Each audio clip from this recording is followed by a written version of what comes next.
nous la force, la joie du Seigneur. À nous la puissance, par son bras puissant, revêtu de force, entouré de gloire, assis sur le trône, à la droite du Père. Faisons monter, monter, parfum de louange, faisons monter, monter, notre adoration. Faisons monter, monter, parfum de louange, faisons monter, monter, notre adoration. À nous la force, à nous la force, la joie du Seigneur, à nous la puissance, par son bras puissant, revêtu de force, entouré de gloire, assis sur le trône, à la droite du Père. Faisons monter, monter, parfum de louange, faisons monter, monter, notre adoration. Faisons monter, monter, parfum de louange, faisons monter, monter, notre adoration. Faisons monter, monter, parfum de louange, faisons monter, monter, notre adoration. Faisons monter, monter, parfum de louange, faisons monter, monter, une dernière fois. Faisons monter, monter, parfum de louange, faisons monter, monter, notre adoration. Alléluia.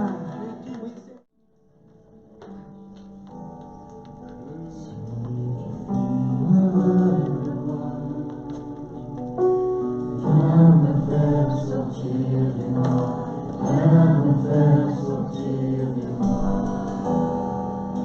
Celui qui rend l'ouïe aux sourds, fait taire mes peurs par son amour, fait taire mes peurs par son amour.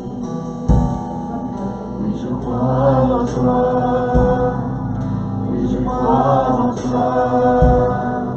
Tu es le Dieu des miracles. Oui, je crois en toi. Oui, je crois en toi. Tu es le Dieu des miracles.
Je crois que tu agis, je crois que tu interviens, je crois que tu tiens ma main, je crois que tu as une solution, un secours, je crois que tu es puissant, je crois que tu te lèves dans ma situation, je crois que tu ouvres les portes que personne ne peut ouvrir, je crois que tu brises les verrous que personne ne peut briser. Tu es le Dieu des miracles, tu es le Dieu de l'impossible, tu parles et la chose arrive. Oui, je crois en toi, Seigneur, je renonce au doute, je refuse au doute, oui, je crois en toi, Seigneur. Alléluia, chantons-le.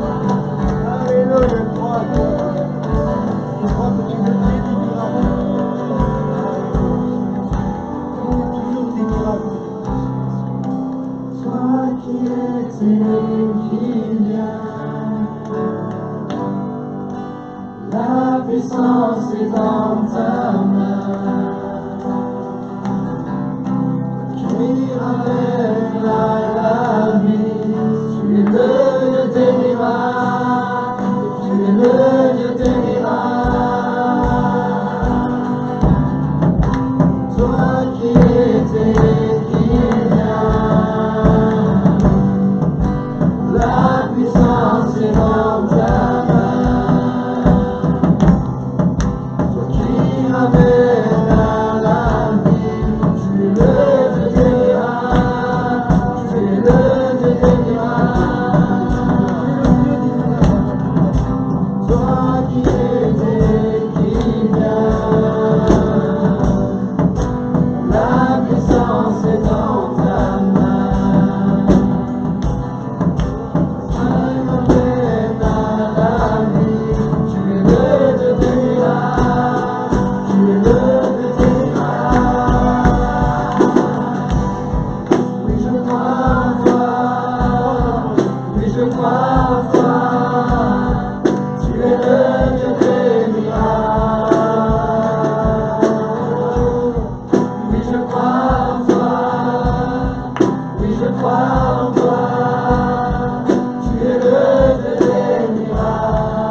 tous verront combien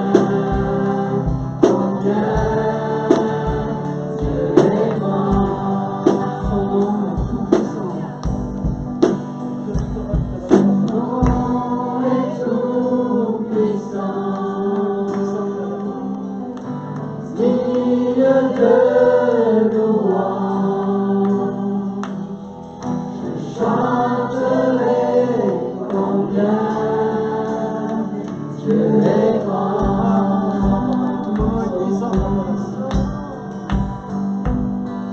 Son nom est tout-puissant. Digne de louange. Je chanterai combien Dieu est grand.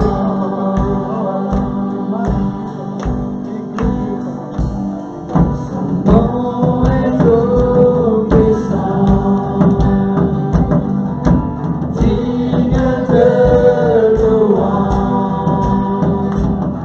Je chanterai combien Dieu est grand. Tremble encore de tout notre cœur. Son nom est puissant. Son nom est tout-puissant. Digne de louange. Je chanterai combien Dieu est grand.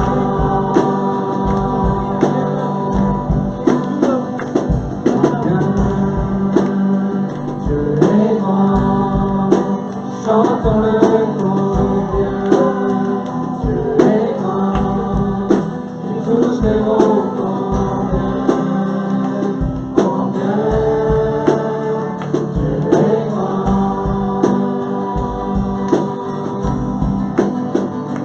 Combien Dieu est grand. Chantons-le combien Dieu est grand. Et tous verront combien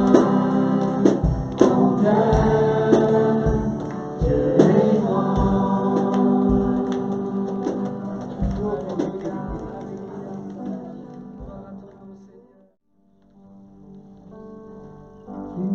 Jésus, nous te couronnons, nous te proclamons roi. Présent au milieu de nous t'élevons par nos chants, nous t'adorons, nous t'exaltons, bien établi ton trône éternel, par nos louanges nous t'invitons, viens Jésus prends la place du roi. Jésus, prends la place du roi. Jésus, nous te couronnons, nous te proclamons roi. Présent au milieu de nous t'élevons par nos chants, nous t'adorons, nous t'exaltons, viens établir ton trône éternel, par nos louanges nous t'invitons, viens Jésus prends la place, Nous t'adorons, nous t'exaltons. nous t'adorons, nous t'exaltons, viens établir ton trône éternel, par nos louanges nous t'invitons, viens Jésus prends la place du roi. Viens Jésus prends la place du roi. Viens Jésus prends la place du roi.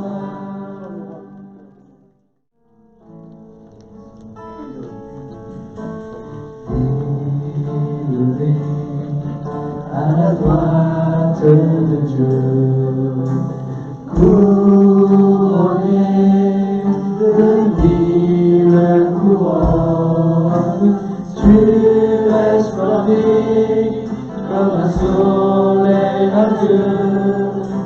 Les êtres crient autour de ton trône, à l'agneau de Dieu soit la gloire,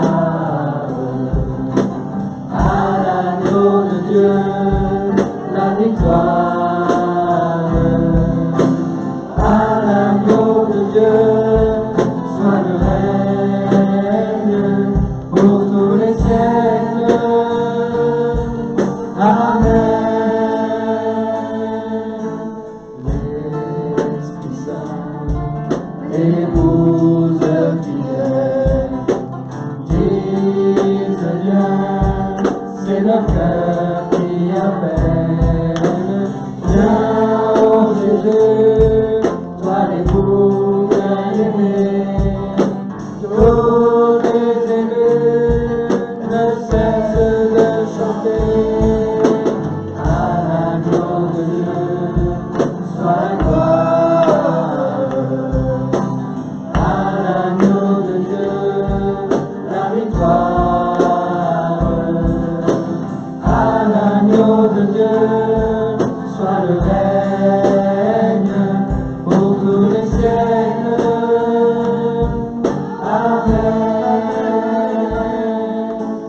Tous les peuples et toutes les nations, d'un seul cœur, avec les milliers d'anges, entonneront en l'honneur de son nom ce chant de gloire avec force et louange.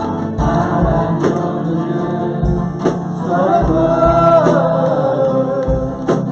à l'agneau de Dieu la victoire, à l'agneau de Dieu soit le règne pour tous les siècles. Amen. À l'agneau de Dieu soit la gloire, à l'agneau de Dieu la victoire, à l'agneau de Dieu soit le règne pour tous les siècles. Amen. À l'agneau de Dieu soit la gloire, à l'agneau de Dieu la victoire, à l'agneau de Dieu soit le règne pour tous les siècles. Amen. À l'agneau de Dieu soit la gloire, à l'agneau de Dieu la victoire, à l'agneau de Dieu soit le règne pour tous les siècles. Amen.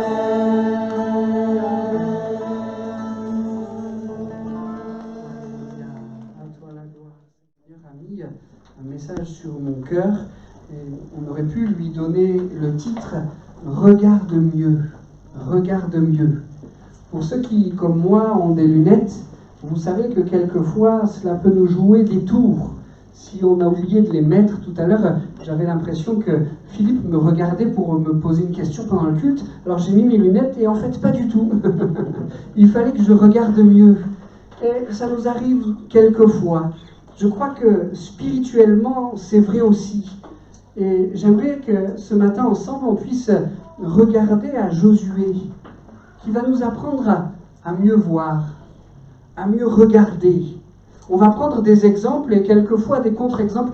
Il n'y en a pas beaucoup des contre-exemples dans la vie de Josué, mais on va quand même en citer quelques-uns et on va voir qu'il pose soit le bon, soit plus rarement le mauvais regard sur sa situation et ça va tout changer.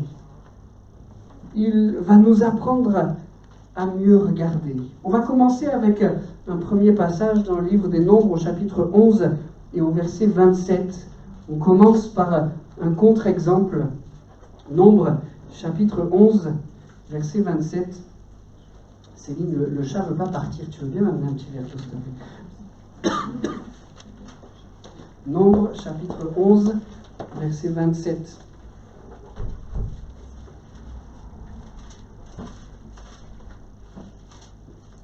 Nombres chapitre 11, verset 27. Un jeune garçon courut l'annoncer à Moïse et dit: Eldad et Médad prophétisent dans le camp. Et Josué, fils de Nun, serviteur de Moïse depuis sa jeunesse, prit la parole et dit: Moïse, mon Seigneur, empêche-les. Empêche-les. J'ai donné pour titre à cette première partie-là une erreur de débutant. Ça nous arrive d'en faire. Ce texte, il a... Excusez-moi. Merci.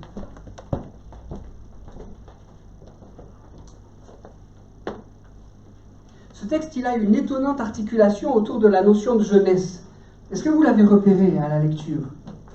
Un jeune garçon, dit le texte, un jeune garçon vient annoncer une nouvelle à Moïse.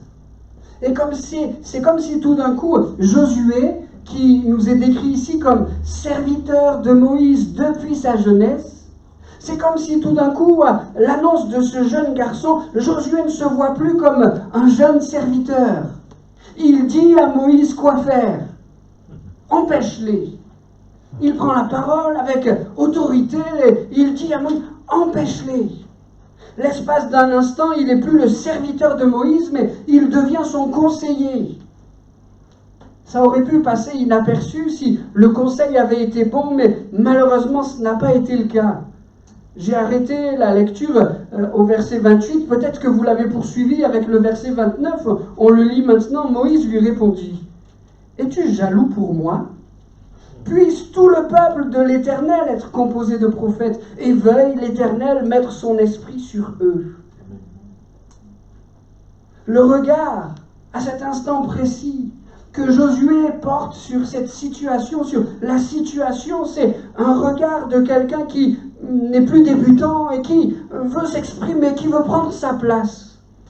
Cette attitude de Josué, elle me fait penser, bien qu'elle soit moins extrême, mais à celle de Saül. Souvenez-vous quand Samuel lui dit: lorsque tu étais petit à tes yeux, n'es-tu pas devenu le chef des tribus d'Israël? Et l'Éternel ne t'a-t-il pas oint pour que tu sois roi sur Israël? Tant que l'on se sait petit devant Dieu, c'est le fameux « sans toi je peux rien faire, Seigneur ». Tant que l'on se sait petit devant Dieu, tout va bien. Mais quand on commence à se voir grand, c'est alors que nous sommes en danger. Oh, je ne crois pas qu'il y ait ici des hommes, des femmes qui se sentent à l'égal de Dieu. Je suis grand comme ça. Je suis grand comme Dieu. Et pourtant, il y a quelquefois dans nos vies des choses qui viennent s'immiscer pour nous faire croire que nous sommes grands et nous mettre en danger. Quelquefois, notre expérience pourrait nous faire croire qu'on ne tombera plus. Et on baisse notre vigilance. C'est bon, maintenant, les pièges de l'ennemi, je les connais. Je peux relâcher ma vigilance. Peut-être avez-vous retenu que la chute de Salomon va commencer par une toute petite chose. Il va acheter des chevaux en Égypte, alors que Dieu l'avait interdit. Qu'est-ce que c'est? Une toute petite chose. Et puis je suis roi d'Israël.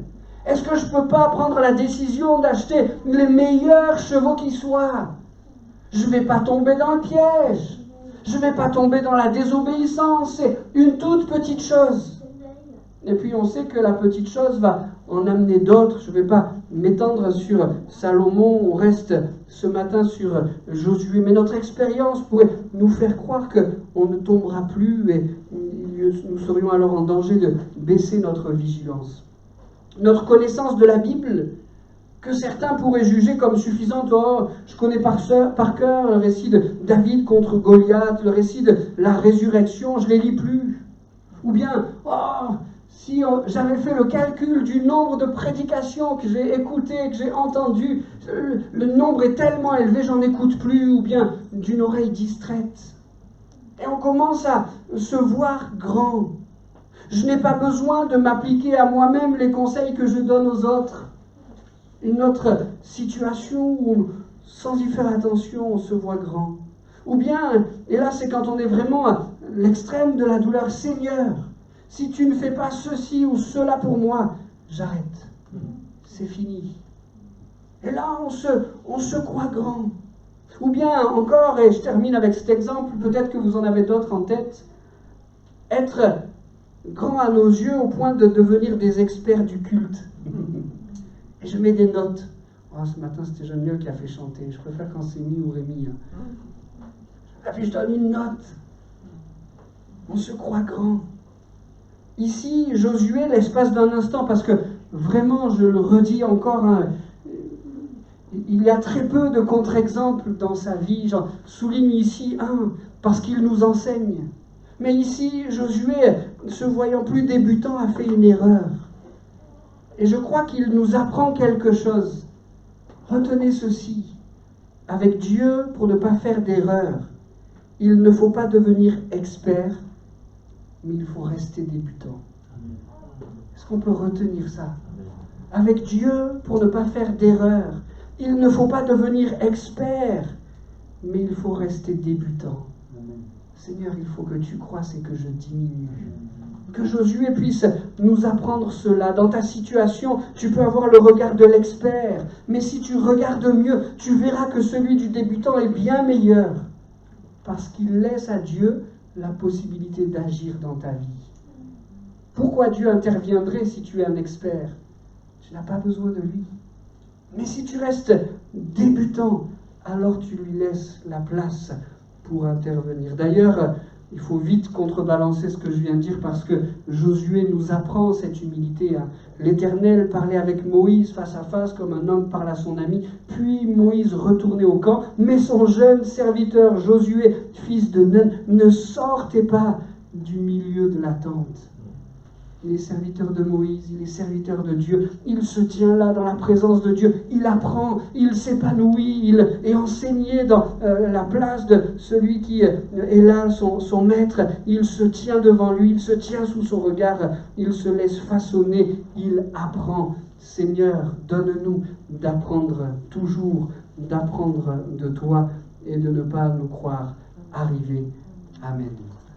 On va maintenant parler du regard certainement le plus célèbre de Josué dans une situation complexe. On est toujours dans le livre des Nombres, cette fois au chapitre 13 et au verset 30. Nombres, chapitre 13, verset 30.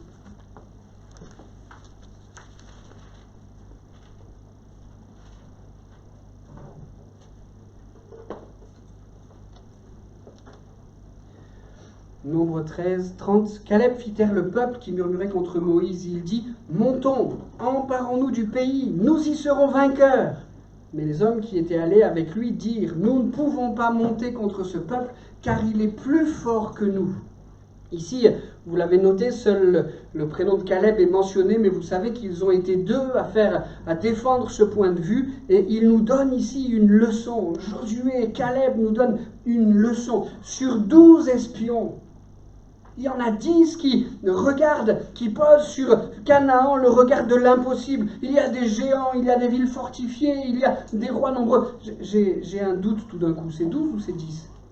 C'est 12 ? C'est 10, oui. Il me semblait que j'avais fait une erreur. Oui, ok, merci. Et donc, tous portent un regard de l'impossible. Ils voient Canaan comme quelque chose d'impossible. Géants, villes fortifiées, rois nombreux, etc. C'est pas possible. Ils sont plus forts que nous. Mais parmi eux, il y en a 2 qui regardent mieux. Josué, Caleb. C'est Dieu qui nous envoie. C'est Dieu qui nous envoie. Nul ne pourra nous résister. Si Dieu est avec nous, qui sera contre nous? Aujourd'hui, dans ta situation, comment regardes-tu? Qu'on puisse se poser la question. Comment est-ce qu'on regarde? Comment est-ce qu'on voit notre situation? Est-ce qu'on voit l'impossible? Ou est-ce qu'on voit la victoire? On ne peut pas jeter la pierre à celui, à celle qui regarde l'impossible. Pour ces espions qui voient le pays imprenable, leur argument semble raisonnable. Ce qu'ils expliquent semble rationnel. Peut-être même que ça devrait apparaître comme une évidence. Alors on ne leur jette pas la pierre. Mais celui qui regarde l'impossible peut choisir de voir au-delà.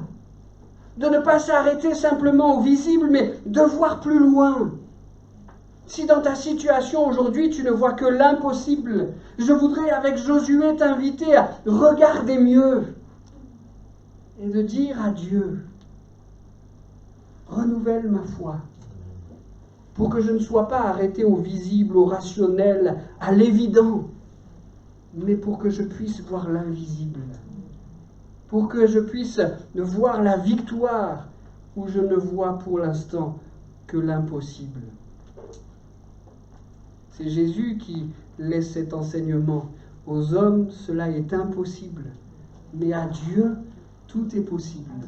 Et cette parole de Jésus, ça concerne le salut. Il y a beaucoup de textes de la parole de Dieu qui nous parlent de l'impossible. J'en cite encore un, car rien n'est impossible à Dieu. Luc, chapitre 1, verset 37. Et là, ça concerne la grossesse d'une femme qui était stérile. C'était impossible, mais rien n'est impossible à Dieu. Alléluia. Le regard que Josué va poser sur cette situation est le regard de la victoire, où il aurait dû voir l'impossible. Malheureusement, vous connaissez le texte, la majorité du peuple de Dieu va voir l'impossible plutôt que la victoire. Ils vont errer pendant 40 ans dans le désert, et 40 ans plus tard, Josué, Moïse, le peuple vont se retrouver dans la même situation. On va dans le livre du Deutéronome, cette fois au chapitre 31 et au verset 7. Deutéronome, chapitre 31, verset 7. Moïse appela Josué et lui dit en présence de tout Israël, « Fortifie-toi et prends courage, car tu entreras avec ce peuple dans le pays que l'Éternel a juré à leur père de leur donner, et c'est toi qui le mettras en sa possession. » Alléluia. C'est ici Moïse qui parle, il s'adresse à Josué. Moïse sait que sa mort approche. Il sait aussi que Josué va prendre la tête du peuple pour une période difficile, la conquête du pays promis. Et c'est dans ce contexte-là que Moïse, sous l'inspiration de Dieu, écrit le livre du Deutéronome. Vous savez que le livre du Deutéronome, ça signifie la deuxième loi. Non pas qu'il y ait une autre qui ait été donnée, mais on pourrait peut-être plus justement le traduire comme la répétition de la loi. Avant que Moïse ne parte, avant que le peuple, sous la direction de Josué, ne rentre dans le pays de la promesse, Moïse, sous l'inspiration de Dieu, veut bien que le peuple ait en tête toutes les ordonnances, toute la loi. Et alors que Moïse est en train de leur rappeler ces choses, il dit à Josué, « Fortifie-toi, prends courage, car tu entreras avec ce peuple dans le pays que l'Éternel a juré à leur père de leur donner, et c'est toi qui le mettras en sa possession. » On est un peu dans une situation similaire à celle d'il y a 40 ans, mais cette fois, ce n'est pas simplement Josué l'espion qui doit donner son avis, mais c'est Josué celui qui va conduire le peuple, celui qui va le mener dans cette conquête. Je ne sais pas ce que vous en pensez, mais j'ai comme l'impression que dans cette situation-là, Josué stresse. Vous le voyez ou pas? La Bible, elle ne nous le dit pas clairement, hein. Mais pour lui, peut-être pour plus que personne d'autre dans la Bible, Dieu va lui donner des encouragements à ne pas craindre, à prendre courage, à se fortifier. Ici, il le dit par la bouche de Moïse, et c'est pas rien, hein. Mais plus tard, dans le livre de Josué, c'est Dieu lui-même qui s'adresse plusieurs fois à Josué en ces termes. Prends courage, ne crains pas, fortifie-toi. C'est comme si Josué devait apprendre qu'il pouvait poser deux regards sur sa situation. Celui du stress, ou s'il regardait mieux, voir la situation de manière paisible, courageuse. Voir la situation comme la voit celui comme la voit celui qui marche avec Dieu. Ça me parle. Ça me parle plus. Vous savez, je fais une parenthèse là, une petite digression.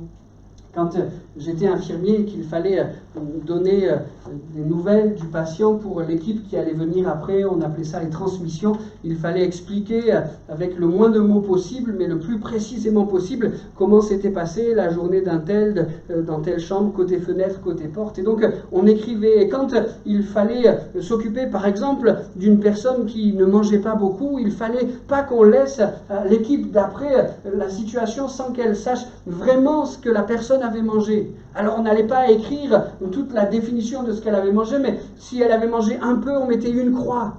Un peu plus, 2 croix. Si elle avait mangé normalement, on mettait 3 croix. Et ça suffisait à l'équipe d'après pour savoir quelle vigilance elle devait avoir pour celui qui n'avait pas assez mangé, celui qui n'avait pas assez bu, etc. La situation de Josué devant le stress, ça me parle 3 croix. Et vous?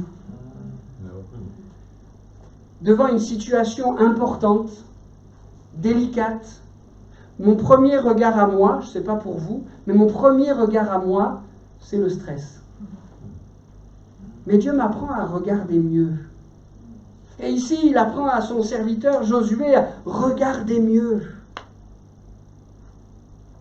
Tu stresses, regarde mieux et je ne doute pas que tu verras Dieu te dire ne crains pas, fortifie-toi, prends courage.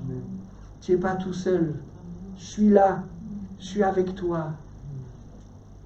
Ce que Dieu a fait pour toi hier doit te pousser, je le dis à moi aussi, doit te pousser à moins stresser aujourd'hui.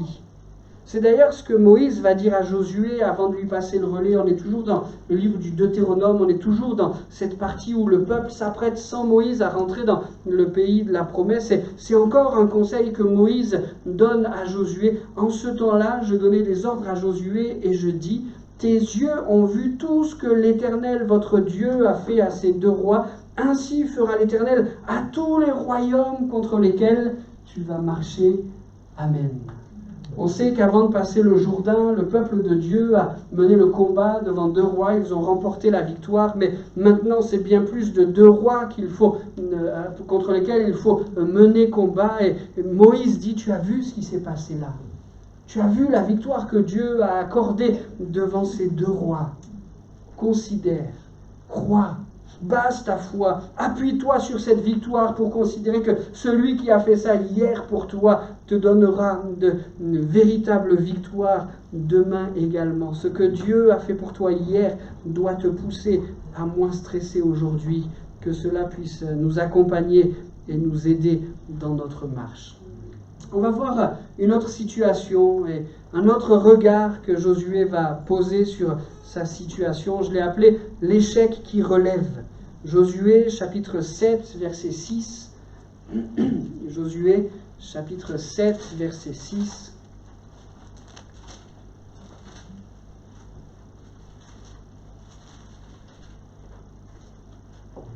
Vous l'avez, Josué, chapitre 7, verset 6. Josué déchira ses vêtements et se prosterna jusqu'au soir, le visage contre terre devant l'arche de l'Éternel, lui et les anciens d'Israël, et ils se couvrirent la tête de poussière. Josué dit, « Ah Seigneur éternel, pourquoi as-tu fait passer le Jourdain à ce peuple pour nous livrer entre les mains des Amoréens et nous faire périr? Oh, si nous avions su rester de l'autre côté du Jourdain, de grâce, Seigneur, que dirais-je après qu'Israël a tourné le dos devant ses ennemis? Les Cananéens et tous les peuples du pays l'apprendront, ils nous envelopperont et ils feront disparaître notre nom de la terre. Et que feras-tu pour ton grand nom? » L'Éternel dit à Josué, « Lève-toi.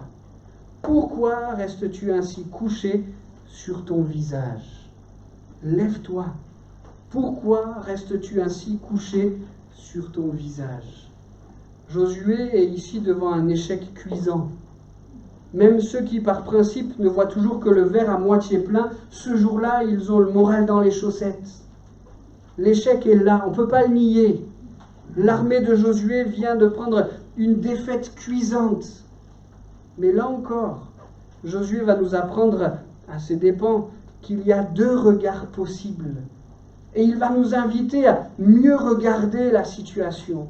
devant cet échec, voilà ce que voit Josué. Oh, si nous avions su rester de l'autre côté du Jourdain. Il est anéanti. Il remet tout en question. On aurait mieux fait de rester chez nous, je le paraphrase, hein. Mais quand il dit on aurait mieux fait de rester, oh si nous avions su rester de l'autre côté du Jourdain, c'est ce que ça veut dire. On aurait mieux fait de rester chez nous. Il oublie la traversée miraculeuse du Jourdain. Il oublie comment le Jourdain s'est ouvert pour que tout le peuple passe. Il oublie les murailles de Jéricho de manière volontaire, j'en ai pas parlé jusque-là, on va le faire juste après. Il oublie qu'elles se sont écroulées comme un château de cartes devant son armée. Il oublie les promesses, il oublie les paroles de Dieu. Il remet tout en question. Et quand il dit on aurait mieux fait de rester chez nous, il oublie même qu'il n'avait pas de chez lui. L'échec lui donne de tout remettre en question. Il n'a plus une certitude, il n'a plus une assurance, il remet tout en question. Est-ce que nous ne sommes pas comme cela quelquefois? Au milieu de l'échec, à tout remettre en question. J'ai souligné ce qu'il dit là, oh si nous avions su rester de l'autre côté du Jourdain, mais il dit quelque chose encore, hein. Les Cananéens, tous les habitants du pays l'apprendront, il connaît la suite, hein. Ils nous envelopperont, ils nous feront disparaître, ils feront disparaître notre nom de la terre, et toi, il s'adresse à Dieu, et toi, qu'est-ce que tu feras pour ton nom? L'échec là, complètement renversé, il remet tout, absolument tout en question, et quelquefois, nous faisons ainsi. Dieu va lui apprendre à mieux regarder la situation. Regarde un peu mieux Josué. Et quand Josué va l'écouter, quand Josué va l'entendre, non seulement Dieu va dévoiler le péché d'Acan, vous connaissez ces textes, mais plus que cela, Dieu va apprendre à Josué qu'on peut se relever après un échec. Et même qu'on peut se relever plus fort. Dans notre culture, peut-être que c'est un peu moins le cas dans la culture anglo-saxonne, la culture américaine. Dans notre culture, l'échec, il faut le cacher, l'échec, il ne faut pas en parler, l'échec nous écroule. Et quelquefois, alors qu'on a à subir un échec grand ou petit, on est comme Josué anéanti. Mais qu'il puisse ce matin nous inviter à regarder mieux. Et comme Dieu l'a fait hier pour Josué, que nous puissions entendre Jésus-Christ nous dire, mais lève-toi, lève-toi, relève-toi. L'échec ne t'a ni anéanti toi, ni anéanti moi. Relève-toi. On a un pays à conquérir. Relève-toi. Je veux que même cette situation d'échec puisse te rendre plus fort. Relève-toi. Et quand Josué se met à regarder mieux comme cela, il redevient victorieux. Et vous savez qu'ils vont retourner vers cette petite ville d'Aï. Après avoir réglé la situation du péché, ils vont retourner vers cette petite ville et ils vont emporter une grande victoire.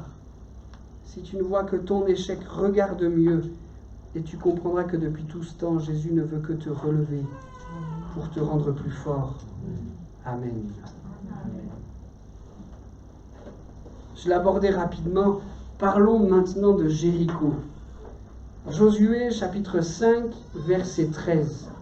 Comme Josué était près de Jéricho, quelques instants avant la bataille célèbre, comme Josué était près de Jéricho, il leva les yeux et regarda. Voici un homme se tenait debout devant lui, son épée nue dans la main.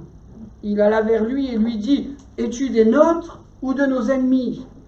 Il répondit, « Non, mais je suis le chef de l'armée de l'Éternel, j'arrive maintenant. » Josué tomba le visage contre terre, adora et dit, « Qu'est-ce que mon Seigneur dit à son serviteur ?»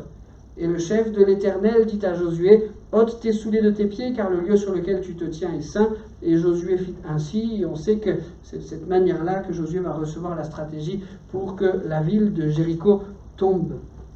Ici, et peut-être pour la première fois, Josué sent sur ses épaules le poids de la responsabilité de la vie de milliers d'hommes et de femmes. Hier, il a fallu traverser le Jourdain. Les risques étaient sérieux, mais c'était Dieu, d'une manière évidente, qui avait tout le contrôle. C'est lui qui a ouvert le fleuve et le pays est passé alors que Dieu agissait. Ici, certainement que Josué a conscience que le Dieu qui a ouvert le Jourdain est encore avec lui. Mais là pose sur ses épaules une responsabilité. Il va falloir affronter cette ville à la double fortification. Il y a la vie d'hommes et de femmes qui est entre mes mains. Quel va être le résultat? Comment va-t-on y arriver? Alors que Josué s'apprête à déclarer la guerre à Jéricho, c'est dans ce contexte, on l'imagine un petit peu à l'écart du peuple dans ce qu'il est en train de vivre. C'est dans ce contexte-là qu'il lève les yeux vers Jéricho et qu'il aperçoit un homme debout devant lui, son épée dégainée. On voit Josué en tant que responsable, sa réaction est celle d'un responsable. En tant que chef de l'armée, certainement qu'il sort lui aussi son épée, il lui pose la question, je l'imagine pas avec beaucoup de délicatesse, hein, es-tu des nôtres ou de nos ennemis? Josué agit en responsable. Il est loin le jeune serviteur de Moïse qu'on a dit en introduction, là, qui disait empêche-les. Il est maintenant chef de l'armée du peuple, il agit en responsable, mais encore une fois, il va apprendre à mieux regarder la situation. L'homme que Josué a interpellé lui répond « Non, mais je suis le chef de l'armée de l'Éternel, j'arrive maintenant. » Comme c'est merveilleux. Dieu vient rassurer son responsable. Je donnais pour titre à cette partie du message « Responsabilité par procuration ». Le Seigneur rassure son responsable. Je suis là, ne t'inquiète pas. Et si dans cette situation, Josué se sentait responsable de la vie de ces hommes armés, mais plus largement de toutes ces familles, Dieu lui dit, t'inquiète pas, je suis là, j'arrive maintenant. Tu ne portes pas la charge seul. Savez-vous que nous sommes des Josué? Savez-vous que nous sommes responsables de la vie de plusieurs? Je n'exagère pas. On a sur nos épaules la responsabilité de la vie, du salut de nombreux hommes et femmes. Commencer par nos enfants, par nos proches, nos amis, nos collègues, notre village, notre ville, notre pays, nos extrémités de la terre. On est responsable. Et quelquefois, cette responsabilité, elle pèse lourd sur nos épaules. Quand ce qu'on aimerait voir ne se produit pas encore, quand la conversion semble encore tellement éloignée de ceux pour qui on prie depuis si longtemps, quelquefois la responsabilité, elle pèse lourd sur nos épaules. Quelquefois, elle pèse trop lourd. Souvenons-nous que nous sommes que des responsables par procuration. Réalisons que Jésus-Christ s'approche de nous. Et sans vouloir faire aucune offense à Josué, réalisons que le vrai chef de l'armée, ce n'était pas Josué, mais c'était l'image de Christ. Celui qui est son épée nue dans la main. D'ailleurs, Josué le reconnaît, il s'incline. Réalisons que le vrai chef de l'armée, que le vrai responsable, c'était pas Josué, mais c'était Dieu. Si la responsabilité de la vie de tes enfants, de tes proches, de ton conjoint, de situation familiale, d'amitié, de collègues, etc., si la responsabilité de leur vie est trop lourde à porter, regarde mieux. La responsabilité ne pèse pas que sur tes seules épaules, mais elle repose sur celle de Jésus. Amen. Josué n'était pas seul à faire la guerre à Jéricho, mais Christ était là. Et devant les responsabilités que le Seigneur nous a confiées, nous ne sommes pas seuls. Christ est là. Alors, les jours où le poids est trop lourd à porter, je t'invite, mon frère, ma sœur, à regarder mieux. Et à voir Jésus pour coller au texte son épée nue dans la main. en disant on va y arriver, on va avoir la victoire, on va triompher. Et les murailles qui aujourd'hui t'apparaissent infranchissables, tu vas les voir tomber comme un château de cartes. Alléluia. Oui, nous sommes responsables, mais des responsables par procuration. C'est lui qui a la victoire. Amen. Et puis je veux terminer avec une dernière situation dans laquelle Josué nous invite à poser le bon regard. Josué chapitre 9, verset 14. C'est le piège de l'évidence. Josué chapitre 9, verset 14. Avant de lire le verset 14 et le verset 15, je vous retrace rapidement le contexte. Des hommes qui font partie du peuple de Canaan voient que l'armée de Josué commence à prendre de l'importance. Ils voient les rois tomber les uns après les autres. Ils voient la conquête de Josué grandir. Ils réalisent qu'ils ne font pas le poids et ils mettent en place une stratégie. Si on fait croire à Josué qu'on n'est pas des gens d'ici, mais qu'on est des gens du loin, alors peut-être qu'il acceptera par pitié de nous garder près de lui, peut-être même qu'il prendra soin de nous. Et donc ces gens vont mener leur stratégie à bien, ils vont se déguiser, ils vont avec tout un tas d'artifices faire croire qu'ils ont entrepris un grand voyage, ils vont aller trouver Josué et ces gens en disant « On n'a plus rien à manger, nos réserves sont vides, on a besoin de ton armée, viens nous aider, viens nous donner à manger pour aujourd'hui mais aussi pour demain et engage-toi solennellement à toujours prendre soin de notre petite nation. » Voilà ce qui se passe juste ensuite. Josué chapitre 9 verset 14. Les hommes d'Israël prirent de leurs provisions, ils ne consultèrent point l'Éternel. Josué fit la paix avec eux et conclut une alliance par laquelle il devait leur laisser la vie, et les chefs de l'assemblée le leur jurèrent. Attention aux décisions qui nous semblent évidentes et où il pourrait apparaître superflu de consulter Dieu. Dans ces cas-là, il nous faudra toujours regarder mieux et ne pas oublier de prendre l'avis du Seigneur. Seigneur, qu'est-ce que tu en penses?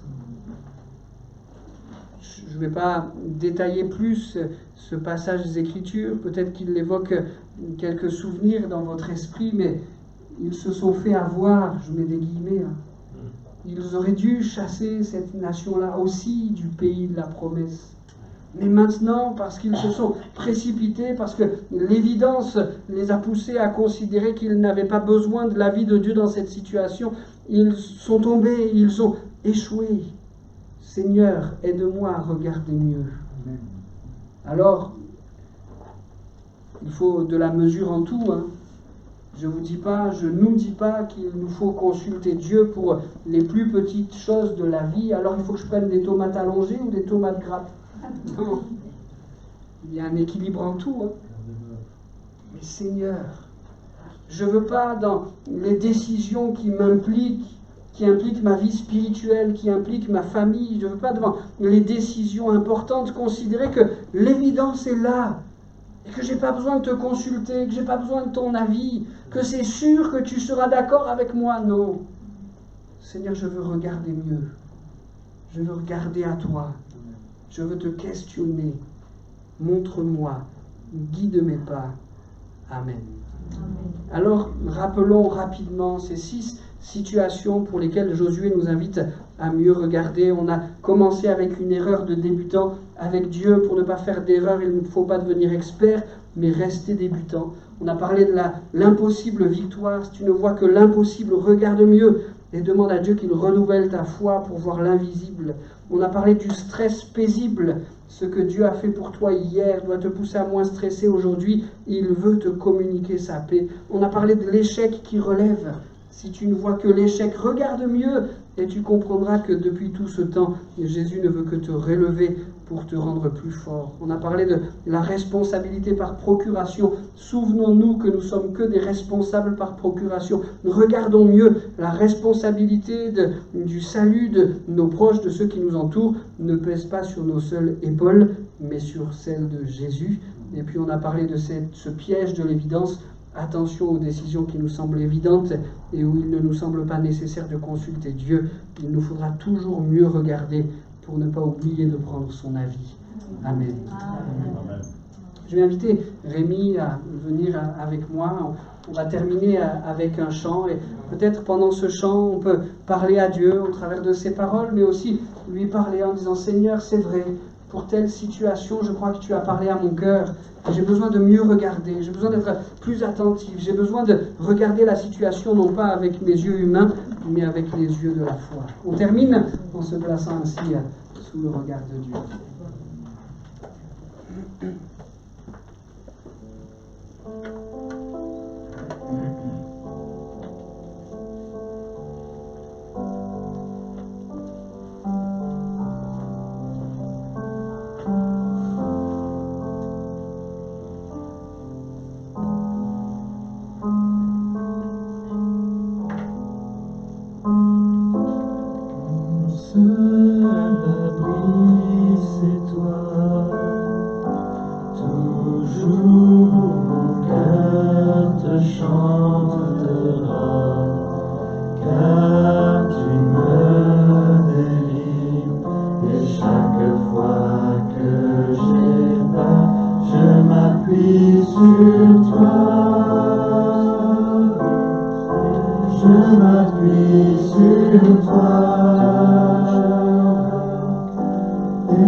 Je m'appuie